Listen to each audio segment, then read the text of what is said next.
Hello, I'm David Hughes. Welcome to Your Perfect Body, the podcast of the Esoteric Teaching Community.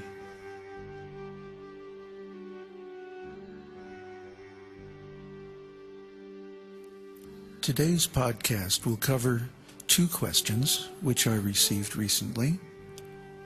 One is from Ulysses, and Ulysses says, I've got this question still. Why are there couples in this material world? Isn't it that there are the same things in spiritual worlds? Families, children, mom, dad. The jivas who are not in conjugal mood do all that? It would be wonderful if you please do a podcast on how is the spiritual world, meaning the places, the people, the culture, the activities, etc., etc. And that's from Ulysses. And there was another question mailed into our Your Perfect Body at esotericteaching.org question address. And the question is, what is your inner state? And since there are complementary and linked aspects to both of these questions, I'll try to answer them sort of together. Okay? So the answer to the first question is pretty direct. There are couples in this material world because there's couples in the spiritual world. Exactly. Radha and Krishna are the first couple. And from them everything expands. Krishna expands in many, many forms as different personalities of Godhead, and Radha expands in many forms as his multifarious and variegated spiritual potencies. So all these male and female forms are coming from their first original forms. And all these different relationships and activities that we see in this world are coming from their activities and relationships. So in the spiritual world, Radha and Krishna and everybody else have a mother and father. In certain pastimes, they have children. For example, in Dwarka Leela, Krishna and his many thousands of wives, queens actually, have 10 sons and several daughters, I think, by each queen. So Krishna had 16,108 queens. Multiply that by 10, you have the number of his sons, and maybe multiply it by 2 or 3 more to get the number of daughters, and you have an idea of Krishna's family. And of course, Krishna didn't just have wives and children, he also has elderly relatives.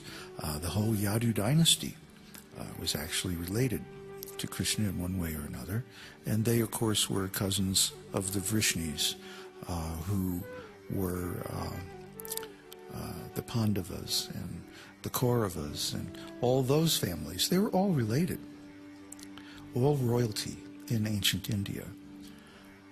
And in the spiritual world, they appear with even more opulence and more incredibly wonderful pastimes than the ones manifested in this material world, in Vrindavan, Dwarka, and Mathura, and places like that when the Lord was here 5,000 years ago. Well, where to begin to describe these relationships? A good place would be the conception of sthāyi bhava. We've often talked about the 5 different flavors of relationships that one can have with God. These are called sthāyi bhava. Sthāyi means standing or permanent, and bhava, of course, means an emotional mood, an ecstatic flavor of relationship with God. So there are 5 of these principal sthāyi bhavas. The eternal relationships between the soul and the Supreme. And they begin with Shantarasa, neutrality, neutral adoration. What do they say? Distant adoration, an affair from afar. One doesn't really have that much personal contact with Krishna, or whatever form of the Lord he worships, and he doesn't really serve him directly. He serves only indirectly by serving others, especially serving the devotees. And his devotional service, his direct devotional service, is limited mostly to prayers, glorification of the Lord, preaching, celebration of Vedic sacrifices, the administration of Vedic kingdoms and cultures and things like that. The great sages who maintain the Vedic literatures and who teach things like subjects like Sanskrit, philosophy, logic, so many of those. And they are all pretty much in Shantarasa. The great Himalayan sages and people like that who make a lifestyle out of austerities and meditation and direct seva to the Lord in their spiritual form. They can't live in the midst of society. They have to go off by themselves. They have to become neutral. They have to find a place inside that's not connected to anything except the Lord. And when they do that, then they feel great bliss, great peace, shanti, shanti, shanti. But that's only the beginning of the possibilities of relationship with the Lord. Shantarasa is sometimes called passive servitude, because one does not really do anything unless the Lord orders him directly. You do this. Yes, sir. So many stories in Śrīmad-Bhāgavatam and Krishna book, and you should read both of these and study them in this light. That some of the servants are in a passive state. They're told what to do and they do it. And some are in an active state. Like, for example, Arjuna. Arjuna is fighting on the battlefield of Kurukshetra in Bhagavad-gītā. And he is a very active personality, very assertive, powerful personality. Krishna is explaining everything to Arjuna, what he would like him to do. But Arjuna doesn't just say, yes, sir. He says, wait a minute. Maybe that's not such a good idea. What do you think, Krishna? I mean, shouldn't we have a talk about this? And so there they are in between the two armies on the battlefield going, well, I don't know, Krishna, you know, if we kill everybody here on the battlefield, things aren't going to go very well for society. What's he doing? Is he arguing with Krishna?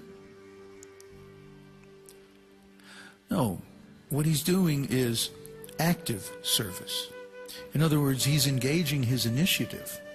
So he has to be clear on exactly what Krishna has in mind so that he can act to do it or provide it, whatever the service is that would make Krishna happy.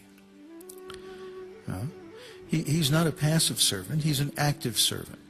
And this is called dasya ras. Dasya ras means active servitude, servitorship. It should be servitorship because it's a great honor to be a servant of the Supreme Lord.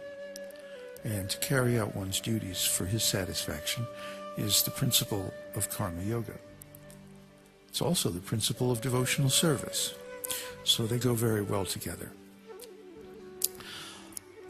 Now, as far as servants, some are closer and some are farther away. For example, Hanuman in Ram Lila has a very respectful, awe and reverence type of relationship with Krishna. Arjuna is more of a friend to Krishna. He's closer to Krishna than, for example, Hanuman is to Ram. So they are of equal stature. Sometimes Krishna will share a meal with Arjuna. or sometimes they will travel together on an equal level as friends. Sometimes they would even, stay together, live together for a time. So they were relatives, but they were also friends. And this relationship is called Sakhya Rasa. Sakhya means friend, or friendship. Sakhi means friend. Anyway, the friends of Krishna are mostly male, and they are of the same age, the same social standing, if that's a consideration, as it is, for example, in Kshatriya, warrior or king class.